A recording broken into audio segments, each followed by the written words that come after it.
Presidente, posso anticipare qualcosa? Vai, anticipo tutto. Va bene, provo. Bene. Scherzando, vediamo, questo funziona meglio. Sentite? Questo sì. Qui ancora meglio. Pronto? Sì. Dimmi se senti o se non senti perché sto... No, il microfono non funziona. Non funziona? Beh, allora provo a parlare a voce Libera. Bene. Allora, buonasera a tutti. Vi ringrazio innanzitutto di essere qui questa sera. Ringraziamo il Comune di Deauville e l'Associazione Culturale Le Boie, in particolar modo il Presidente che sta lavorando e tutti i ragazzi che so che sono un'associazione relativamente giovane ma molto attiva sul territorio dell'Alto Vicentino. Allora, mi presento, io sono Silvia Bertaggia dell'Associazione Culturale Raise Venete, Area Polesine. E a Raise Veneto è un'associazione che lavora da molti anni sul territorio veneto con storia, tradizioni e rievocazioni, appunto per diffondere il più possibile la storia e la cultura veneta che molto spesso viene dimenticata o nascosta e noi ci facciamo questo obiettivo. Questa sera però siamo qui a questa conferenza per parlare di una tematica un po' particolare, che è appunto quella dedicata alla donna nella storia veneta. E il progetto è un progetto appunto ideato perché anche per esperienza personale abbiamo sempre fatto storia, rievocazioni di battaglie, parlato di uomini, di condottieri, che nulla a togliere a loro, ma è sempre una chiave maschile che si è sempre trattata. Delle donne invece pochissimo. E adesso è una tematica che va moltissimo, infatti ci sono tante serate nel mondo dell'arte che tratta appunto della figura della donna, però quando abbiamo ideato questo progetto se ne parlava veramente poco e abbiamo deciso di coinvolgere le figure femminili delle varie associazioni con cui collaboriamo molto spesso e che amano la propria terra, la propria storia e sono perennemente in ricerca, sono perennemente in continuo sviluppo anche personale, insomma, sono sempre mosse da questa curiosità di saperne di più. E questa sera appunto abbiamo quelle che io definisco due perle nell'ambito di cui tratteremo questa sera, che è appunto la donna nella storia paleoveneta. È un periodo storico della donna dei Veneti antichi che va correggetemi se sbaglio, dal periodo dell'età del ferro alla pre-romanizzazione. E abbiamo qui presente le nostre relatrici. Abbiamo qui accanto a me c'è la dottoressa Elena Righetto, che è docente, ricercatrice indipendente e anche una brava duellante di bastoni, giusto? Bastone e scherma veneziana. Esatto, dell'associazione culturale Mos Maiorum, che avete già forse conosciuto il presidente Danilo Leo Lazzarini nella serata dedicata all'Epanto. Sì, è un'associazione che si occupa prevalentemente di archeologia sperimentale, giusto? E specializzata nell'arte del duello.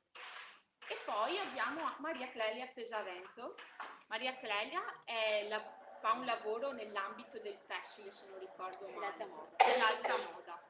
Però è colonna portante dell'associazione culturale Venetkens, che è appunto un'associazione che si occupa, molto attiva nell'Alto Vicentino, che si occupa di portare nelle scuole, far didattica nei centri culturali, appunto parlando della vita quotidiana dei Veneti antichi. Ed è molto curioso, molto interessante perché è un'associazione un po' di nicchia, nessuno parla tanto dei Veneti antichi, anzi quasi nessuno potremmo dire, solo voi diversi. L'associazione. Diciamo che l'associazione Venetkens e Mos Maiorum camminano su due strade parallele che si incrociano in vari modi, in vari momenti, insomma. Mi dia il cavetto, mi dia La chiave del potere. la chiave del potere. E questa sera tratteremo. Mi spiace di darmi le spalle. Comunque questa sera tratteremo appunto della figura della donna nel periodo paleoveneto. Parleremo della donna, innanzitutto tendo a precisare che le relatrici si baseranno sui reperti trovati, non è una cosa di fantasia che si sono inventate, sono studi fatti sui reperti ritrovati dei vari musei che ci sono appunto qui in Veneto. Parleremo della donna aristocratica, detentrice, madre, moglie, detentrice del focolare domestico, e per passare poi a una figura completamente diversa, alternativa, che era quella della sacerdotessa. Vorrei dire di più, perché comunque la donna è anche figura, in quanto genitrice, è la continuità tra il passato, il presente e il futuro. Vorrei fare un grande discorso sulla donna, però dopo non vorrei elogiarla troppo, e vorrei però lasciare la parola alle nostre ragazze che inizieranno ad esporre. Scusatemi le spalle, io voglio accompagnarvi la serata con le slide, perché è importante, le immagini sono molto importanti, soprattutto anche per loro, per spiegarvi meglio le cose. E di nuovo un applauso per loro e prego.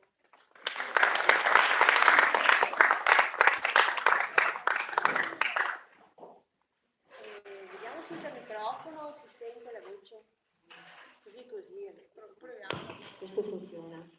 Allora, vi faccio solo un brevissimo accenno a quella che era la situazione della condizione femminile nelle società dei popoli limitrofi al Veneto, per poi addentrarci in quello che era la realtà del Veneto, della donna dell'antichità.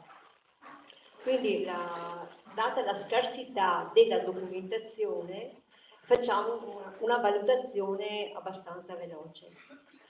Allora, sappiamo che per quanto riguarda per esempio la cultura greca, sento la voce un po' intermittente, non so Voi se sono sentite io. bene il titolo? Si sente, non no? Si sente. Cosa non devo bene. dire? E allora togliamo il microfono e facciamo qualcosa di molto anarchico.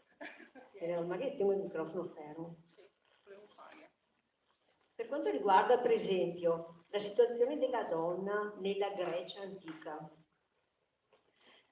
sappiamo che gli storici parlano pochissimo delle donne, sono confuse nel gruppo indistinto delle vittime delle guerre, con i bambini, i vecchi e gli schiavi. Eccezionalmente sono attrici.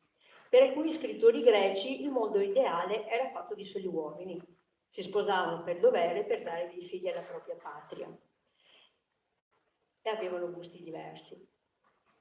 Per gli Etruschi, per esempio, che erano anche molto vicino a noi, la donna etrusca era considerata già al tempo dei Romani abbastanza libertina, però parliamo anche di un periodo un po' più recente, e delle donne di un ceto sociale aristocratico, quindi abbastanza ricche. Facevano le cose, la vita pubblica che conducevano anche gli uomini. E quindi erano definite in questo modo dai romani, di fatto i costumi. Com'era la situazione della donna nell'antica Roma? Intanto già parliamo di un periodo un po' successivo a quello che vi descriveremo noi, però già in questo periodo successivo la donna contava solo se era un'ereditiera. E infatti veniva censita, perché non esisteva un censimento delle donne in nessuna civiltà, veniva censita solamente in funzione se doveva pagare le tasse, appunto se era ereditiera, e viveva sempre in una condizione di figlia, cioè doveva sempre avere un tutore che parlasse per lei e che presentasse ricorsi per lei. Poteva anche divorziare, ma sempre attraverso questo tutore, che poteva essere il padre, il fratello, ma anche il marito. E quindi diciamo che la sua vita insomma era quella. Per quanto riguarda il Veneto, cito solo alcune frasi che mi sembrano significative. Lo studioso Brosdocini, che è quello che ha curato le prime scoperte che riguardano la civiltà dei Veneti antichi nel 1800, scrive che rispetto a tutte le conoscenze artistiche e culturali che avevano i veneti, perché si trovavano in un crocevia di scambi, di cultura, di arte, di conoscenze, loro erano fortemente caratterizzati. Cioè loro avevano le loro tradizioni, la loro arte e mantenevano quell'arte nonostante le conoscenze dell'esterno. Invece Polibio, che era uno scrittore antico, scrive che la donna veneta era un po' schiva e non amava esporsi in pubblico, ma era la vera detentrice delle tradizioni. Abbiamo pochissimo materiale che riguarda questo periodo storico, però è stato trovato da poco un cippo di confine a Padova che parla, dove sembra che ci fosse un collegio femminile di mediai, cioè il primo eccezionale caso accertato di presenza femminile in ambito pubblico. Adesso lascio la parola. Si vedono le Grazie. Si vedono? Perfetto, molto slide. Vedete bene. le slide?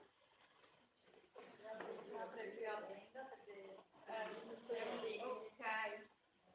Si può aprire un po' più la tenda cortesemente? Risolviamo un attimo il problema tecnico e ci siamo tutti per voi.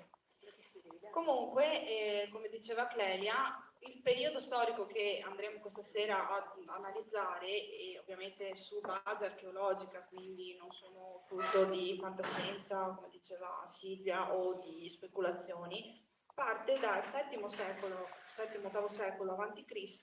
fino al periodo della cosiddetta romanizzazione, che è un termine che a me personalmente non piace, perché i Veneti non sono mai stati conquistati dai Romani, bensì siamo sempre stati dei soci e quindi degli amici, in questo caso dei Romani. E quindi partiamo dall'VIII secolo, che è il periodo in cui tutti noi ci ricordiamo dai nostri studi scolastici, in cui esce alla luce, diciamo, tutta la parte epica omerica. Quindi siamo in questo periodo, quindi l'inizio della scrittura in quanto tale e l'inizio dei poemi omerici che tutti noi conosciamo. Quindi cerchiamo di entrare in un ambito un ambito storico abbastanza particolare. E come diceva Clelia, in tutta la situazione europea e pre-europea, e anche in Veneto pertanto, prevaleva la figura maschile, quindi guerrieri, artigiani, cacciatori, allevatori e soprattutto una figura che è strettamente legata al nostro territorio, che era quella degli equipetaris e quindi dei cavalieri, coloro che andavano a cavallo. Questo cosa ci fa capire? Ci fa capire che la società veneta dell'epoca non era una società chiusa in se stessa come taluni vogliono farci pensare, bensì era estremamente aperta verso il mondo, nel senso era aperta a livello commerciale e quindi di interscambio culturale. Questo portò a un'importazione di modelli di influsso astariano, centroeuropeo e villanoviano, anche etrusco, ma soprattutto quindi abbiamo dei ritrovamenti di gusto omerico. Non ci deve stupire pertanto che gli antichi veneti fossero così legati a delle strutture pre-greche o proto-greche addirittura. Insomma, siamo tutti figli della stessa origine. Con questo cosa voglio dire? Voglio dire che nel periodo tra il VII e VIII secolo a.C. vi fu un inizio di sviluppo della società aristocratica qui in Veneto. Questo perché i continui commerci con le zone circostanti portarono ad avere una divisione liminale fra i due secoli che fu estremamente importante. Importante perché? Perché dalle sepolture risultano sepolti assieme sia uomini che donne. E la cosa è solitamente molto particolare perché non avveniva. E dalle sepolture... Si sente male? C'è un fruscio. Quindi dalle sepolture che abbiamo in ritrovamenti troviamo una figura femminile estremamente importante. Sentite meglio? Sì. Bene. Estremamente importante. Essendo una donna aristocratica, I suoi corredi funebri erano ricchissimi e già ricchissimi nel VII-VIII secolo, qualcosa di estremamente straordinario.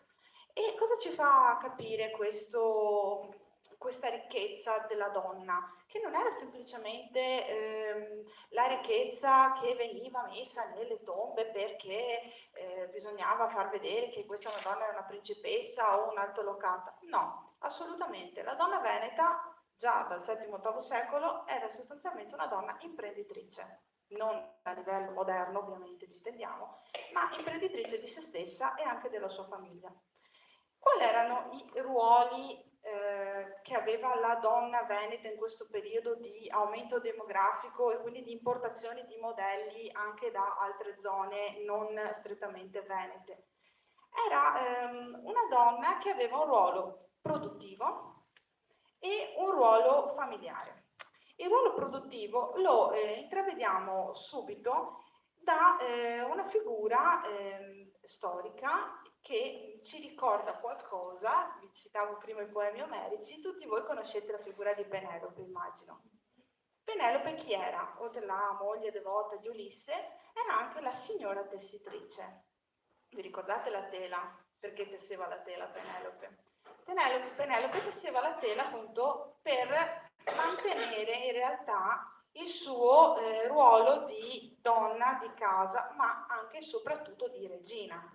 Ricordiamoci una cosa, Ulisse divenne re di Itaca perché aveva sposato Penelope, che ne era l'ereditaria, quindi era lei che donava il suo potere avendo sposato un uomo. Questa cosa di solito a scuola non ce la dicono. Eppure Penelope, non volendo sposarsi, quindi continuando a tessere la tela, manteneva la sua identità di donna, di madre e di regina.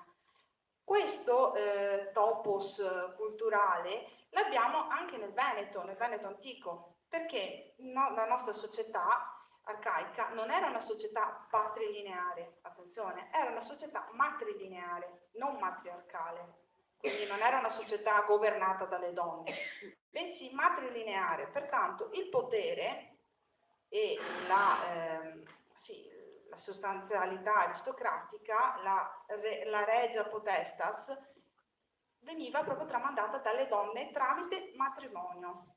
Quindi, ad esempio, i figli non prendevano il nome del padre, il cognome del padre, scusatemi, prendevano il cognome, quindi della gens, della gente della madre.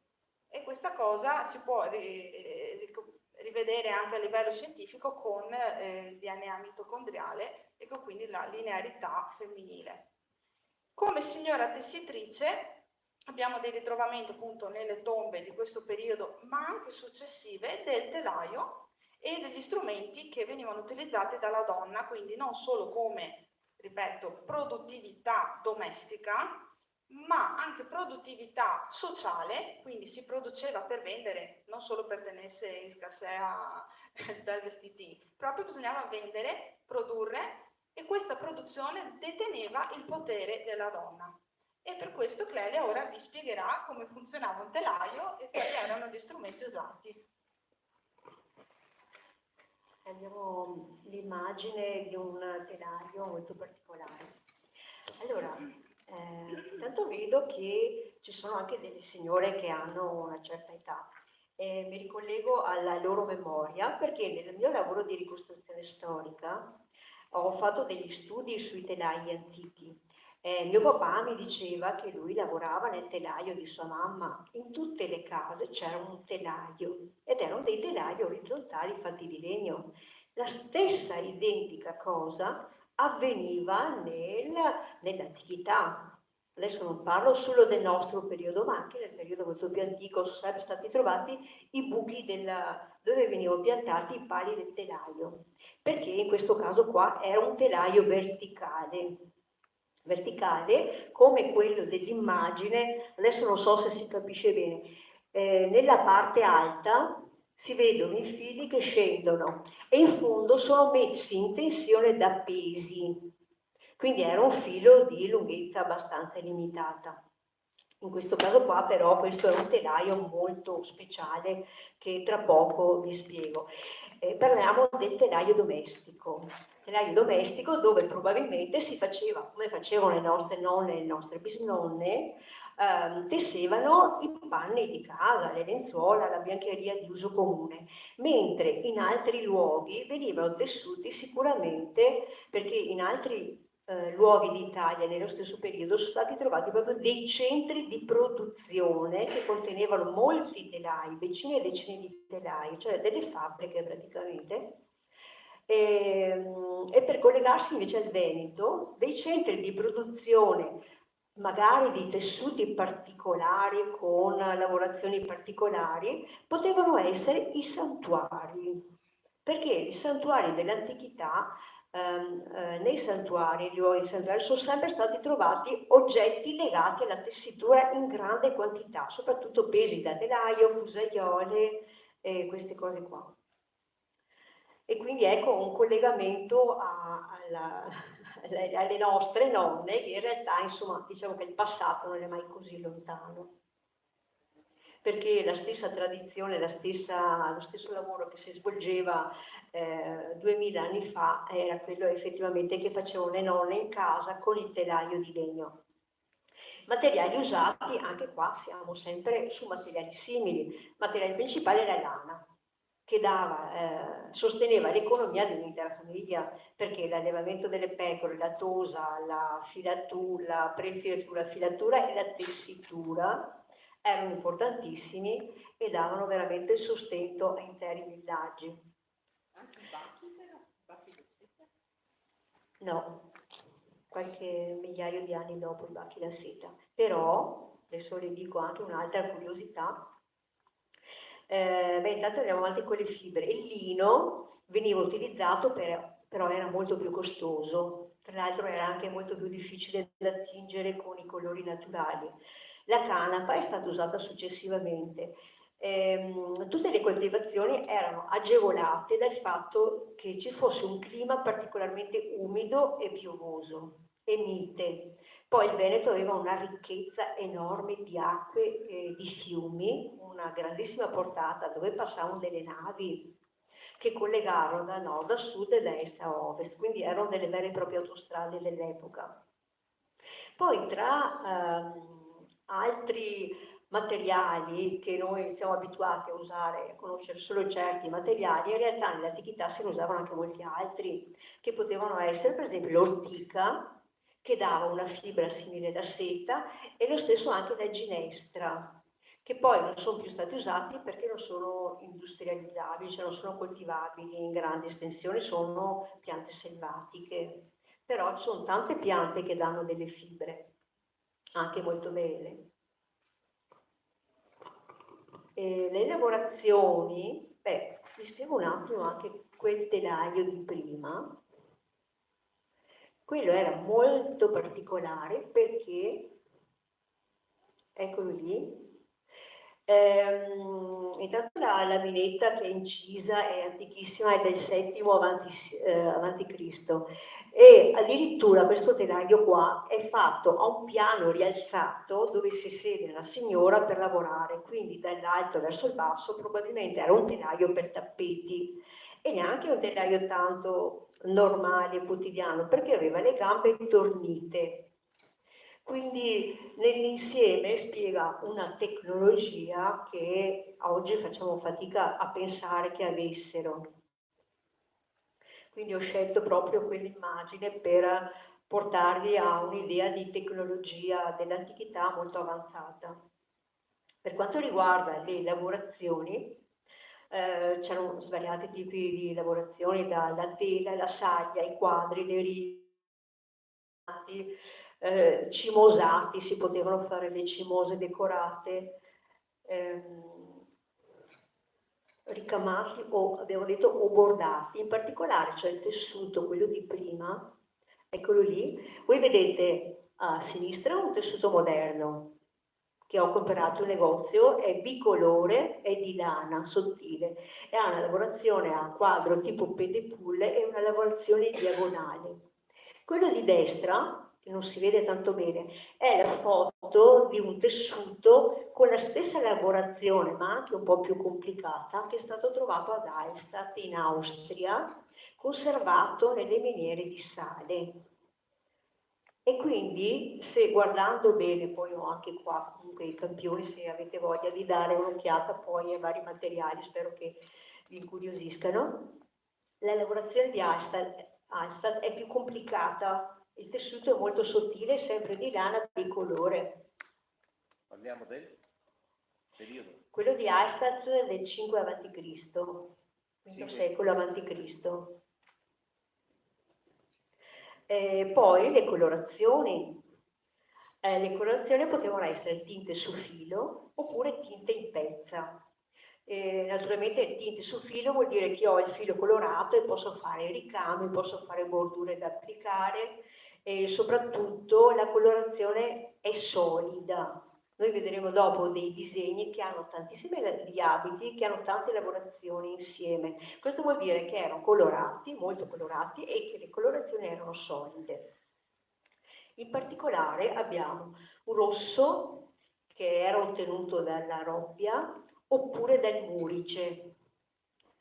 Il murice è quel mollusco che io mi ricordo quando andavo a scuola mi dicevano che i fenici commerciavano con questa sostanza colorante che era costosissima, però noi l'abbiamo trovata anche ad Aquileia, quindi probabilmente in tutti i posti di mare veniva allevata questa conchiglia per estrarre il mollusco, che veniva fatto macerare, quindi sempre molto lontano dai luoghi abitati perché deve esserci stata una puzza tremenda, e si otteneva questa colorazione molto bella e anche costosa, talmente costosa che a volte invece che decorare il panno si dipingeva la decorazione sul tessuto. Un altro colore particolare che troviamo nella storia è l'azzurro. L'azzurro che i poeti antichi descrivono il colore del cielo velato, oppure il turchino. Noi sappiamo che l'azzurro ci viene dato dal guado, che era una pianta endemica della pianura padana, che però era molto importante per i veneti e veniva utilizzato per gli abiti delle cerimonie sacre, per le funzioni religiose, ed era talmente importante per i veneti che azzurro era diventato sinonimo, cioè veneto era diventato sinonimo di azzurro, si poteva dire il color veneto. Venetus. Tanto era amato e apprezzato. E noi sappiamo che anche oggi vediamo figure religiose, come la figura della Madonna, che indossa un velo che di solito è azzurro. Poi successivamente troviamo anche una squadra di atleti che giocano gladiatori a Roma, che si chiamano gli azzurri.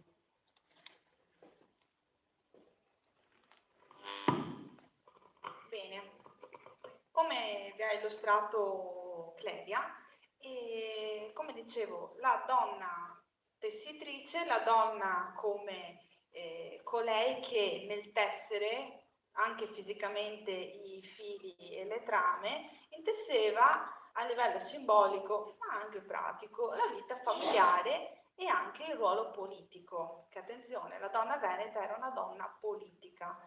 In che senso politica?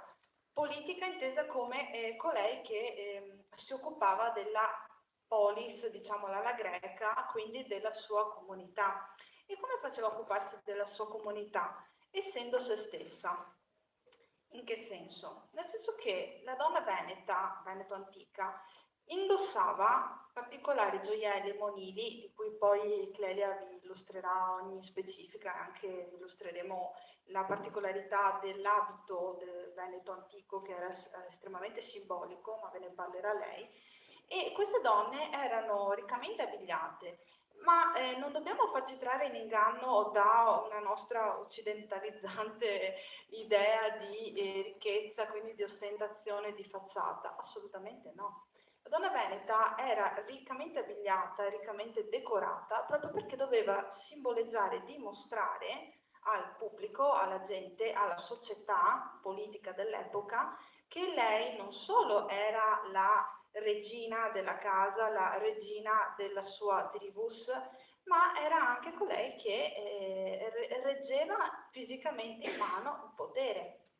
Quindi attraverso l'esibizione in realtà lei si autodeterminava e si autovalorizzava. Tanto che noi donne veneto antiche avevamo un oggetto, parlo così, con avevamo, dato che siamo tutte discendiamo da queste donne che erano le nostre progenitrici, avevamo un oggetto che ci caratterizzava particolarmente, di cui non se ne sa molto, però è bello potervelo spiegare. Ed erano le chiavi. Tutte voi sapete che chi possiede la chiave di qualcosa vuol dire che ne ha il possesso fisico. Chi ha la chiave di casa vuol dire che possiede quella casa. La donna veneta si teneva in mano e teneva su se stessa una chiave di bronzo. Adesso non so se Silvia, eccola qua, si vede proprio l'ultima immagine, quella centrale, ricurva, la vedete? Con proprio quella là in centro. Sì, l'ultima. Quella a sinistra. Esatto, quelle tutte in basso. Sono tutte chiavi. Vedete che sono chiavi un po' particolari, non sono le chiavi a cui siamo abituati tutti noi oggi, però erano dei simboli sacri. E questa cosa richiama anche qui la figura di Penelope, la cito sempre per ciò che vi ho detto prima. Infatti nei poemi omerici, vi cito brevemente, Penelope stessa è anche la divina tra le donne che con la bella chiave ricurva, dall'impugnatura d'avorio, apre la porta del talamo dove sono custoditi i tesori del re. E questo dice già tutto da solo. Quindi le chiavi di bronzo, che era un materiale all'epoca utilizzato tantissimo, infatti poi vi faremo vedere nello specifico, non solo per oggetti di uso quotidiano, ma soprattutto per oggetti di uso sacro e funebre. Le due cose, funebre e sacro, andavano di pari passo ovviamente. E sempre dai ritrovamenti delle varie tombe, che non sto qui a citarvi altrimenti vi annoierei, abbiamo ritrovato anche delle chiavi non solo di bronzo, bensì di ferro appartenenti alla moglie di un ecupetaris, quindi di un cavaliere, e che ci fa capire che probabilmente esistevano non solo, come ha detto Clelia prima, dei collegi femminili, bensì esistevano anche delle varie gerarchie all'interno della società, quindi anche a livello di società femminile. Probabilmente colei che deteneva la chiave, eccola qui, abbiamo una piccola chiave, non so se la vedete, questa qui è una riproduzione. La riproduzione della chiave del Boste di Rozzo del VII secolo a.C. È una chiave abbastanza piccola, però anche le chiavi grandi erano tutte funzionali perché è stato proprio provato a ricostruire le serrature che con vari movimenti si otteneva l'apertura della porta. Se volete guardare, Sì, facciamo girare. Facciamo girare. Ma fagliela passare anche di mano. Lasciatela Non pure. credo che se la portino a casa non riuscirebbero a le porte. E quindi, come dicevamo, la valenza simbolica della chiave, che è colei, quindi che colei che ha la chiave è la detentrice del potere domestico, del potere familiare e del potere sociale. E questa cosa, se ci pensate, è molto particolare, perché come diceva Clelia, le donne nell'antichità non avevano questo ruolo, lo potevano avere sì, ma in privato, non a livello pubblico. A Roma nessuno all'epoca, quindi parliamo del VII-VIII secolo, ma anche VI secolo a.C., nessuna donna si sarebbe mai permessa di dimostrarsi in pubblico come colei che detiene il potere della sua famiglia, della sua gens, era pater familias che faceva questo, di sicuro non la donna. Quindi ci fa capire anche come e perché la donna paleoveneta fosse stata il vero motore occulto, segreto, nascosto, che andava per sotto come patate, come si dice, no? Che faceva, esatto, che faceva quindi andare avanti il motore dell'economia spingendo il proprio compagno, la propria figlia, la parte maschile, che era quella più esoterica, quindi quella che poteva farsi vedere, in quanto tale. E dall'VIII secolo iniziamo ad arrampicarci un pochino sulla nostra scaletta storica e arriviamo al V-VI secolo. Che cosa cambia in questo secolo, che magari può anche non dirci niente, eppure cambia qualcosa di particolare?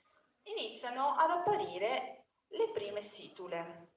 Ora Clelia vi spiegherà, vi mostrerà che cos'è una situla, che era sostanzialmente un ossuario, dato che le sepolture erano a incinerazione, non più a tumulazione.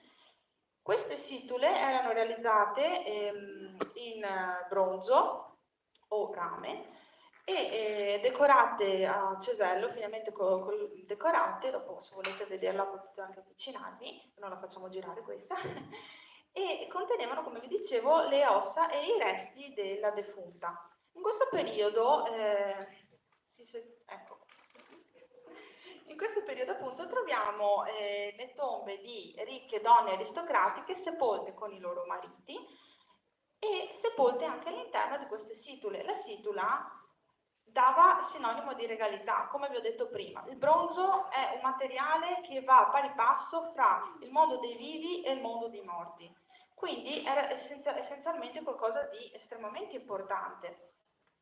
E sempre durante questo periodo, in una situla simile a questa qui, ritroviamo un altro intervento di qualcosa di culturale, di un'impressione culturale differente, che sempre va a selezionare il fatto che i Veneti erano aperti al mondo e ai commerci, che è quella del banchetto. E nel banchetto troviamo scene che possiamo, perdonatemi diciamo l'imprecisione, possiamo ritrovare anche nelle raffigurazioni etrusco-romane, quindi avete bene in testa la figura di un banchetto. E anche qui ritroviamo delle donne messe a pari livello di importanza con gli uomini, cosa assolutamente fuori da ogni altro contesto storico. E sempre in questo periodo abbiamo le raffigurazioni più importanti dei costumi, e in questo momento, ora Clelia vi illustrerà quali erano i costumi delle donne venete aristocratiche, e vi faccio notare il cinturone, che Clelia poi farà vedere, che anche questo era realizzato in bronzo e rame, sempre in altro materiale similare. Anche questo, come vedete, finamente cesellato a mo' di situla, e quindi il collegamento, come vi dicevo, fra vivi, morti e potere regale. Ma era un'urna tutto sommato quelli? Sì, certo, un'urna. Beh, Sì. facevano una cremazione? Sì, non erano più sepolture, precedentemente avevamo delle sepolture. Ormai si sono dimenticati di tutte queste novità. A un In che certo senso? punto mi fa venire da dire che erano molto superiori, se non mi permette il termine, Certo. quello che dopo erano più avanti. Certo, diciamo che... Ho iniziato a votare nel 1947. Concordo assolutamente. Diciamo che c'è stato anche una necessità, c'è stata una necessità culturale di non tumulare più i morti, perché semplicemente le città stavano iniziando ad espandersi, le città venete, che erano, scusa un attimo che spiego alla signora, che erano strettamente situate all'interno di un isolotto, quindi circondate da fiume, e su strutture anche elevate dall'acqua, perché nella nostra zona, soprattutto la zona lagunare, come sapete... Sì, esattamente, signora. E quindi non potevano più seppellire i morti all'interno. Molto spesso abbiamo anche dei ritrovamenti di sepolture intradomus, quindi dentro la propria casa, come succedeva spesso nelle popolazioni indoeuropee. Poi c'è stato un incremento demografico, le città si sono ampliate, pensiamo a Patavium, a Padova, che ha dovuto ampliarsi per ovvio motivo, quindi c'è stata la necessità di separare la necropoli, quindi il mondo dei vivi, cioè dei morti, scusate, al mondo dei vivi. Pertanto le sepolture hanno iniziato a prendere un altro tipo di influsso, anche nord europeo, nord e centro europeo, e si è capito che era semplicemente più salutare cremare i defunti. E questa cosa è un sinonimo, un sintomo di grande intelligenza e anche di superiorità, questo posso concordare con lei assolutamente. Ripasso il microfono a Clelia. Clelia, posso dire una cosa? Sì. Questa sera per che non sapevamo che tipo di pubblico ci fosse, la situla che prima ha citato Elena, che è la situla del Pagos, potete andarla a cercare per trovare appunto i motivi che diceva lei, che prima descriveva, solo che sì, sono atti appunto amorosi, Sì. sessuali, e quindi questa sera non le abbiamo mostrate, però in internet ci sono le foto e le immagini dove viene... Che ce l'ho che sono sito di Montebelluna. Sì, e anche dove la situla del Pago dove si può trovare. La situla del Pago la trovate comunque al museo. E poi, casomai possiamo dopo, se siete curiosi di sapere anche i motivi più erotici dei nostri antenati, possiamo un attimo spiegarveli. Sì, sono quelli, Ma voi, Non cambia tanto. Sì, pubblico, sì. Cambia solo per i greci. Esatto. parlate sempre, da quel che capisco, di una certa nobiltà, se si può definire. Allora, era solamente per questa fascia oppure tutte le donne si comportavano in questo modo? Adesso lo vedremo. Diciamo, avevano le chiavi in mano. Adesso lo vedremo. Abbia un attimo di pazienza che adesso glielo spieghiamo. Certo. Grazie. Allora, tornando al nostro abbigliamento femminile, noi abbiamo scelto proprio questo periodo storico del Veneto antico come costruttori e rievocatori, perché questo è stato il periodo d'oro dei Veneti antichi. C'è stato uno sviluppo, una ricchezza, una classe aristocratica che si è distinta per l'allevamento di cavalli, eccetera, i commerci, così, che successivamente è decaduto a causa delle guerre continue, le invasioni barbariche, le lotte, le guerre sui confini, eccetera, per cui questo è stato proprio lo sviluppo massimo. Quando Padova è entrata nel circuito romano con la romanizzazione, era la seconda città dell'impero romano più ricca di Roma, e Roma viveva di proventi, di tasse, Padova no. Beh, chiudiamo le parentesi. Esatto. Allora, qua vediamo un costume della donna del Veneto antico, è un disegno naturalmente, è una riproduzione da lamina sbalzata, quindi voi immaginate una lamina incisa e bisogna lavorare un po' di fantasia, se si vede che ci sono tante lavorazioni, quindi ci saranno anche tanti colori, però i cinturoni, questi sono stati trovati. Il metallo più usato anche per i gioielli, vedremo, è il bronzo. In questo caso qua i cinturoni del VI secolo a.C. sono stati trovati nelle tombe femminili più ricche. Con questa forma di losanga potevano essere anche più alti o più bassi, però sicuramente da cerimonia perché sono molto impegnativi da portare. Poi vediamo sempre il grembiule, e con il grembiule di solito a quadri ci riallacciamo anche all'uso che mi ricordo io per esempio di portare il grembiule nell'abito da festa per il Tirolo, per le donne trentine che hanno il costume tradizionale con il grembiule. Anche qua nell'antichità avevano il grembiule sempre rappresentato per l'abito da festa, perché queste qua naturalmente erano sempre rappresentazioni importanti, perché c'erano steli funerarie, urne incinerarie, c'è sempre cerimonie. Poi, come vi diceva Elena, ha la chiave in mano, e gli stivali con la punta allungata, rialzata e con il bordo decorato. Avranno avuto anche altri tipi di calzature, però sempre negli abiti da cerimonia uomini e donne portavano gli stivali. Poi vedete la linea. La linea è proprio essenziale, pensate all'abito romano, che l'uomo e la donna romana ostentavano la ricchezza attraverso la quantità di panneggi che si portavano addosso, queste toghe o queste enormi quantità, tantissimi metri di materiali. E invece l'abito della donna era proprio essenziale, una lunghezza media, però nonostante questo traspare comunque la ricchezza della persona. Abbiamo, oltre a questo, non so però se ci sono le immagini, l'abito con le pieghe. non sono rappresentati, lo troviamo dopo nelle lamine dei riti di passaggio nelle laminette di Vicenza. Anche questo è un altro costume che la donna veneta ha sempre usato, che ho trovato nel Cadore fino nell'Ottocento. Le donne portavano queste gonnellone lunghe con le pieghe molto profonde e una fascia decorata nel fondo, decorata o comunque rimessa di un altro colore. E questo per quanto riguarda, ecco qua, in queste laminette qua che vedremo dopo, non sono proprio chiarissime perché però in queste processioni le donne indossano gonne a pieghe. Puoi spiegarmi anche adesso, le laminette date che sono qui?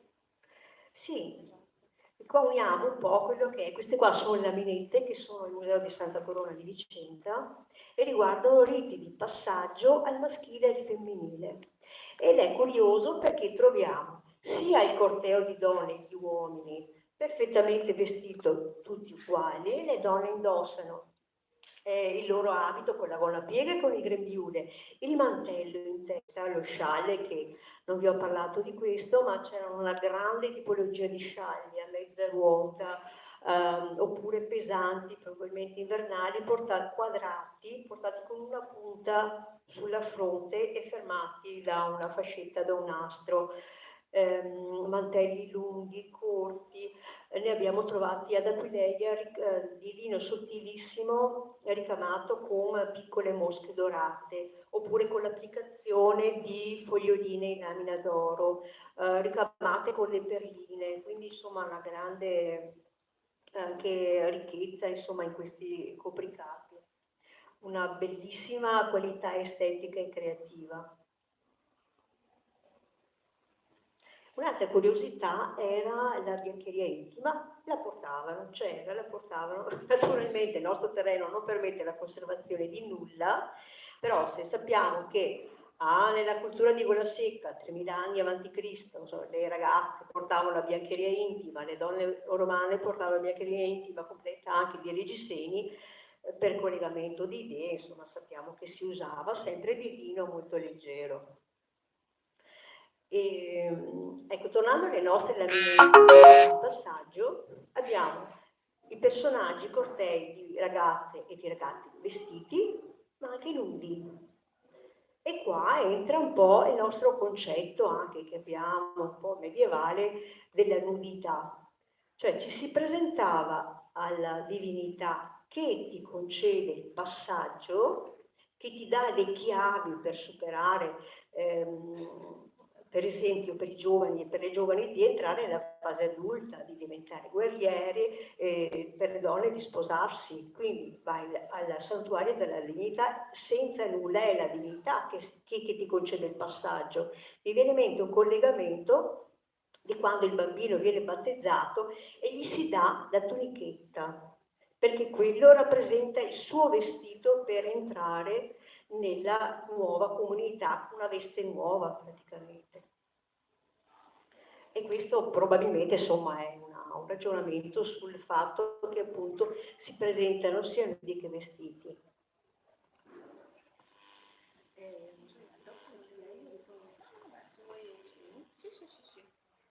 Ecco, allora i gioielli, se voi avete piacere dopo di curiosare un po', ne abbiamo un pochino ricostruiti. Si tratta essenzialmente di fibule, che le fibule sono le spille che avevano una funzione sia decorativa sia pratica, che per le donne principalmente erano sempre molto decorate con pendenti di avorio, di perle di pasta vitrea e di ambra. Soprattutto l'ambra, che è importantissima. Sappiamo che l'ambra veniva importata dal Mar Baltico, lavorata nella nostra zona ed esportata attraverso gli empori di Adria.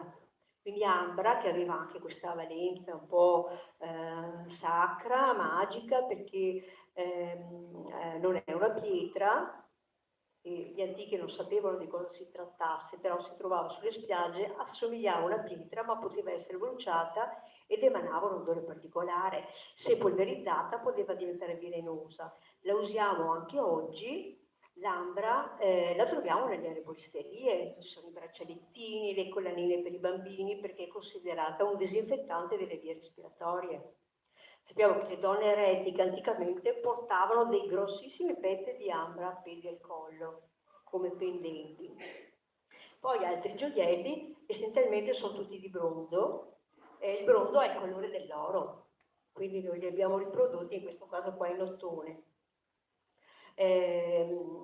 Collane, armille, che sono i bracciali che venivano messi attorno, bracciali che avvolgevano le braccia in vari giri, anelli, rarissimo è l'oro, in alcuni casi ci sono degli anellini di ferro che è considerato comunque molto prezioso.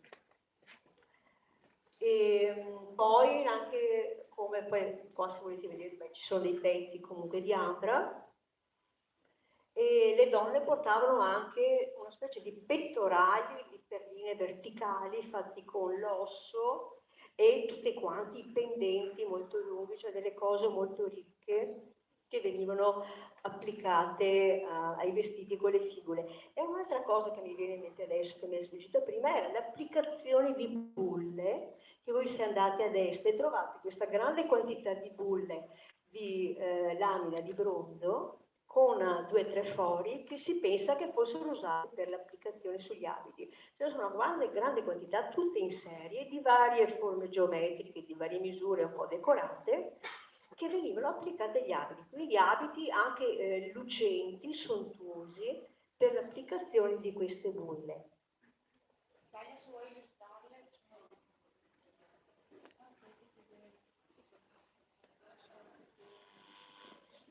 Lì vedo delle bulle che sono quelle in centro praticamente, quella di sinistra. Praticamente era una lamina sbalzata in rilievo leggermente gonfia, con dei fori e un po' operata.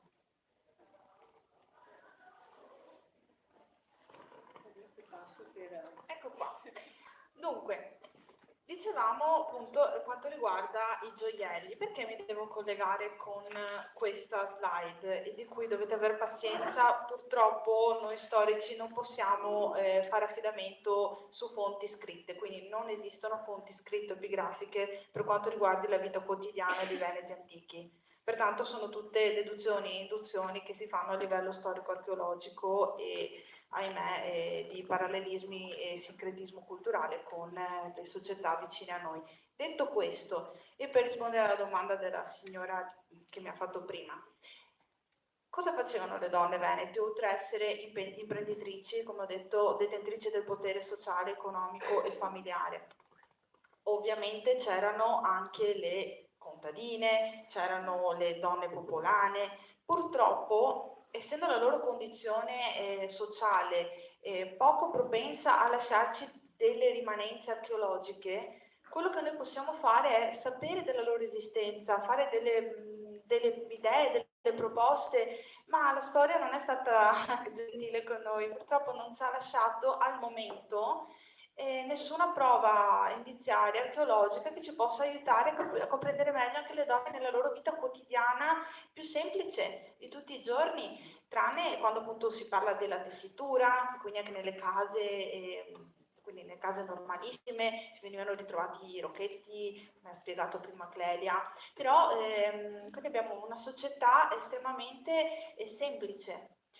E pertanto dobbiamo al momento accontentarci e continuare con la ricerca sperando che ce la facciano fare, ma questo è un altro discorso, riguardo appunto la vita quotidiana delle nostre progenitrici. Eppure vi racconto, vi facciamo vedere anche una figura femminile che ahimè è scomparsa dalla nostra cultura, che era quella della sacerdotessa. Infatti dobbiamo pensare che il Veneto antico non era, come ovviamente saprete, non era cristiano, eravamo pagani, politeisti, e la nostra dea principale, la dea madre, la grande dea di Veneti, Reitia o Reizia, che era una divinità femminile, quindi la nostra dea principale era una donna, e questo è estremamente indicativo, non era un dio padre, non era un insieme un pantheon maschile, ma bensì una dea femminile. E la donna stessa, cercate di seguirmi in questo ragionamento perché ammetto che non è semplice, la stessa donna veneta era la domina come ipostasi della divinità, cioè una donna che incarnava e riproponeva in se stessa la chiave e la potenza erotica e generatrice della dea. Prima abbiamo citato la situla istoriata di Alpago, che vi dicevamo appunto che presenta in sé, eravate curiosi, delle scene, le scene erotiche. Quelle scene erotiche si tratta della ierogamia, che era un rituale molto importante nelle società arcaiche, in cui la sacerdotessa o la donna di casa si univa in un rapporto con il proprio marito o con il pater familias, appunto perché? Perché quel rapporto doveva generare figli, doveva generare eredi, e tramite la nascita attraverso la donna, quindi donna ipostasi della divinità, ipostasi della dea, aveva una maternità sacra e quindi la donna generava un erede, come la dea generava i suoi figli, e la donna doveva essere generatrice di eredi, eroi e regnanti, quindi di soldati, di gente capace non solo di difendere l'imes della patria veneta, bensì di avere qualcosa di più grande. Quindi voi vi rendete conto che non è un discorso semplice da fare non ai nostri giorni, non con la mentalità che abbiamo tutti quanti, però è estremamente importante.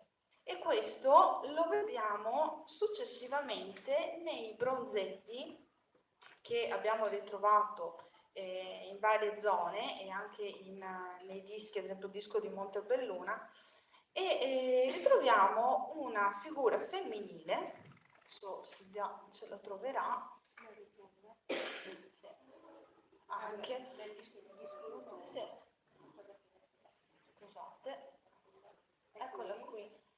Abbiamo, vedete, una donna circondata da animali sacri. Gli animali sacri per i veneti erano gli animali che vediamo tutti i giorni, quindi l'oca e il cigno in quanto animale psicopompo, cioè che può viaggiare fra i mondi, il mondo dei vivi e dei morti e fra l'acqua e la terra e l'aria, il lupo, il lobo, anche lui animale molto particolare, c'erano anche le cornacchie, ce n'erano veramente di diversi tipi, quindi tutti animali strettamente legati all'acqua, alla terra e al mondo dei morti.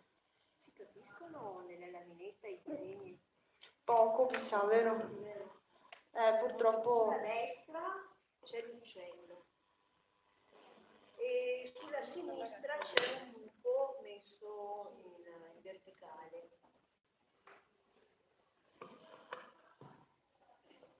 Si capisce questa riproduzione. Se volete sempre farlo girare. Esatto. C'è la figura femminile che in mano ha sempre detto che la chiave, l'animale aspettate con la terra l'acqua.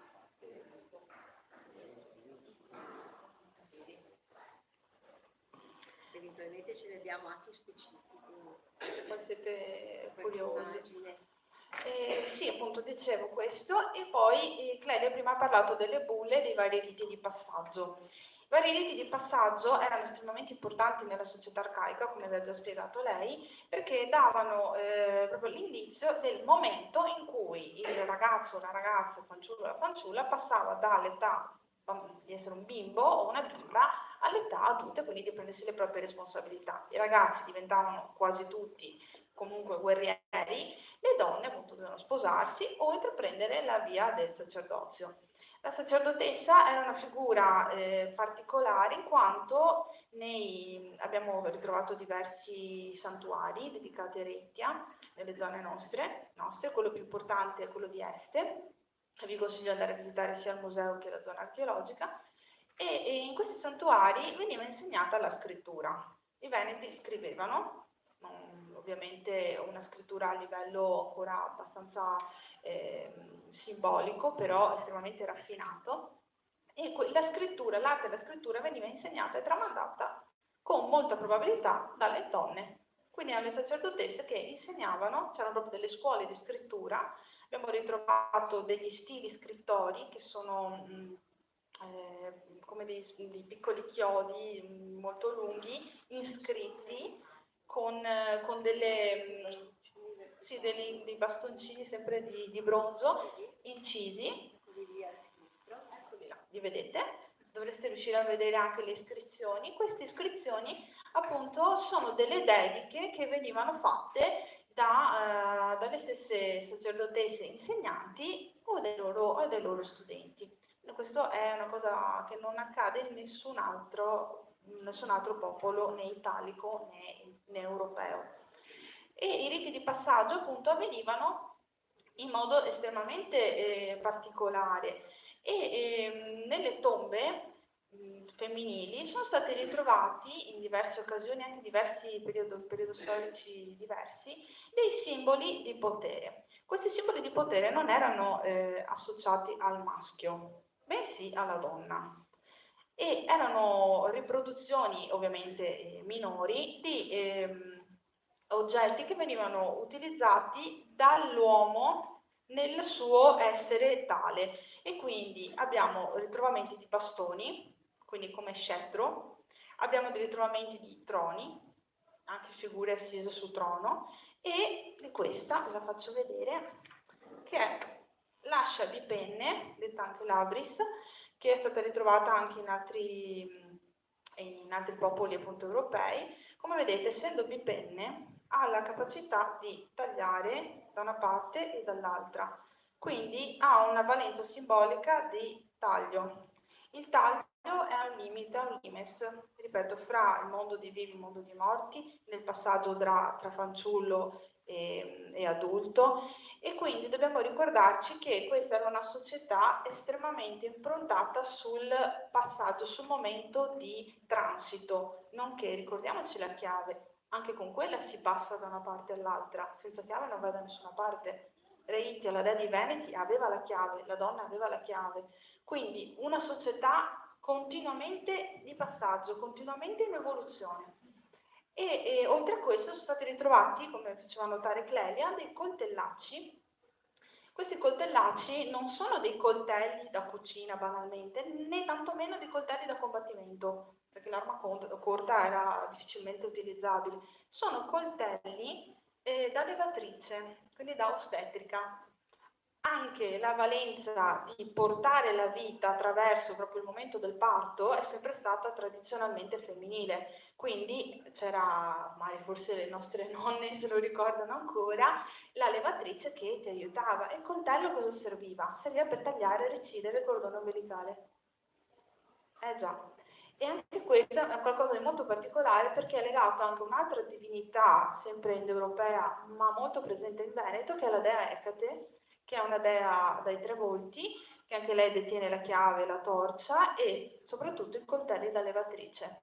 Quindi donne, dee, donne che facevano quello che dovrebbe fare la dea, cioè ti accompagnano nella vita attraverso i suoi diversi momenti importanti.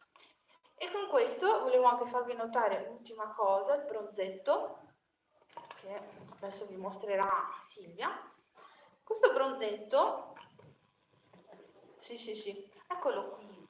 Vedete, questo è il cosiddetto bronzetto della devota orante, quindi di una donna, che non capiamo se può essere una sacerdotessa, semplicemente una donna che va al santuario a pregare, quindi con le braccia rivolte in alto. Vedete che la veste è tipicamente veneta, come vi ha spiegato Clelia, vedete il cinturone, ma guardate bene cosa ha in testa.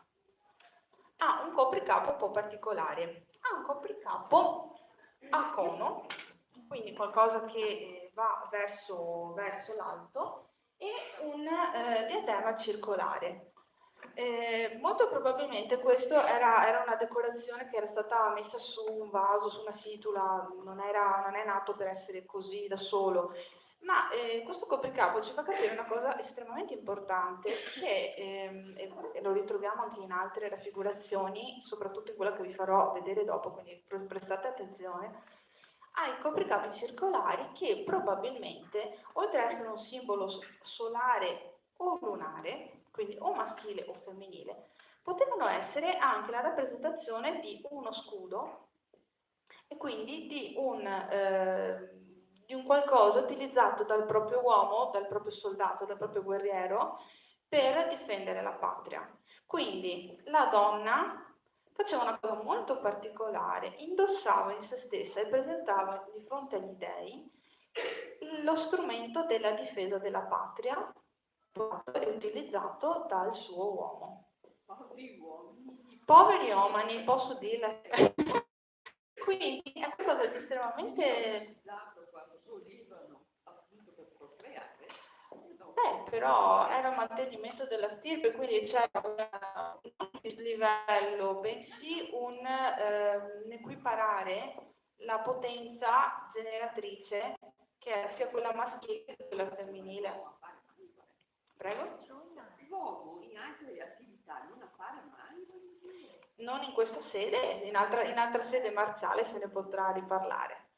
Quindi come vi stavo dicendo, a parte questo, volevo farvi vedere un'ultima cosa con cui poi concluderemo la nostra serata, a meno che non abbiate altre domande, e risaliamo ancora un pochino, andiamo al primo secolo avanti Cristo, quindi il periodo di romanizzazione.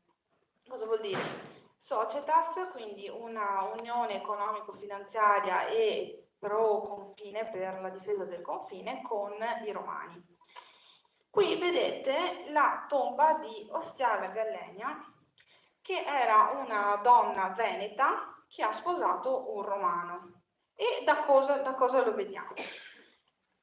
Come vedete abbiamo questa è una lapide tombale, qui ne abbiamo nelle iscrizioni che sono in veneto e in latino, quindi abbiamo una morfologia latina e una onomastica veneta, quindi la forma è latina, il nome è veneto. La forma femminile Ostiala ha una base Osti, che è tipicamente veneta. Una mia amica, ad esempio, ha ancora il cognome Osti, perché è tipicamente veneto. E cosa vediamo? Vediamo una donna tipicamente veneta, con il vestito a pieghe, come vi diceva prima Clelia, indossa, guardate un po', sempre il diadema circolare. E ha le braccia conserte, incrociate, il che simboleggia il suo essere ormai defunta, e è accompagnata dal marito vestito con foggia romana e dall'auriga anch'esso vestito con una toga romana. E il genitivo, al genitivo in latino è il complemento di specificazione, quindi Ostiala Gallenia di chi è? Ostiala è di Gallenio, ok? Quindi Ostiala è la moglie di... che lei mantiene orgogliosamente la sua identità veneta, è andata sul romano, ma non ha preso il costume romano, assolutamente. Lei ha mantenuto il suo costume veneto, la sua identità, la sua fierezza di essere donna veneta. Quindi la donna veneta come portatrice di identità che lo ostenta con fierezza, ma con semplicità.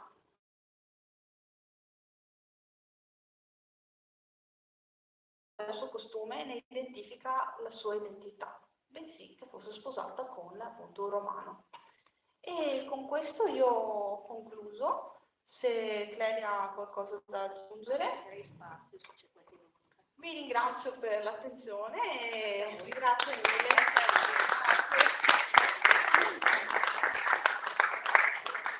Voglio anche specificare che se dopo, finita la conferenza, l'incontro, volete venire da vicino a vedere le immagini, perché non me ne voglia il presidente, ma è un po' sfocato, si vedevano un po', e invece i ritrovamenti sono pieni di dettagli che anche sia Clelia che Elena possono spiegare meglio.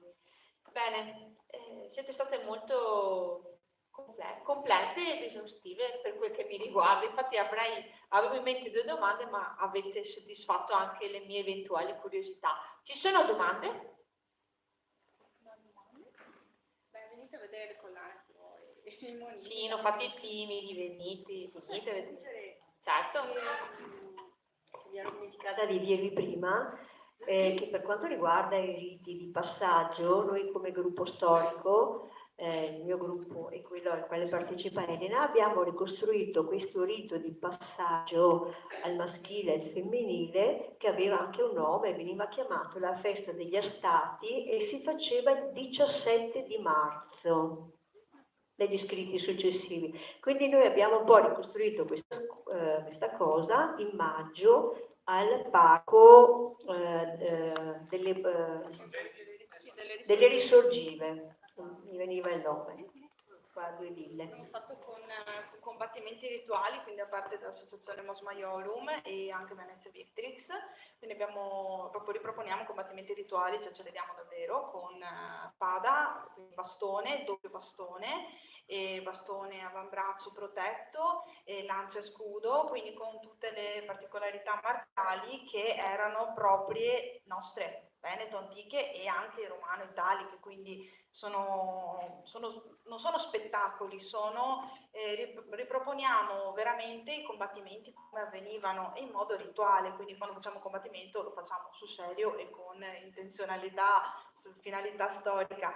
E anche appunto al femminile, soprattutto Clelia se ne occupa, infatti se vuole lo spiega lei, però è qualcosa di molto particolare e se avete occasione di venirci a vedere potete proprio toccare con mano e vivere la quotidianità dei nostri avi ed è a mio parere molto interessante e anche particolare. Speriamo di riproporlo anche l'anno prossimo. Sì, una cosa, tra i gruppi organizzatori della versione precedente di quest'anno e dell'anno prossimo, le Boie, che sono l'organizzazione che ha organizzato sta serata, hanno una grossa componente, sono loro che hanno organizzato e invitato tutti a fare sta cosa. Se avete appuntamenti futuri, ditecelo, perché... Adesso il 2 dicembre a Due Ville ci trovate in un piccolo spazio dove proporremo i giochi antichi di una volta con il gruppo Tradizioni Storiche di Lambertico. Tutto il pomeriggio, durante il pomeriggio ci saranno giochi, una ventina di giochi di legno dove i bambini potranno sperimentare i giochi di una volta. E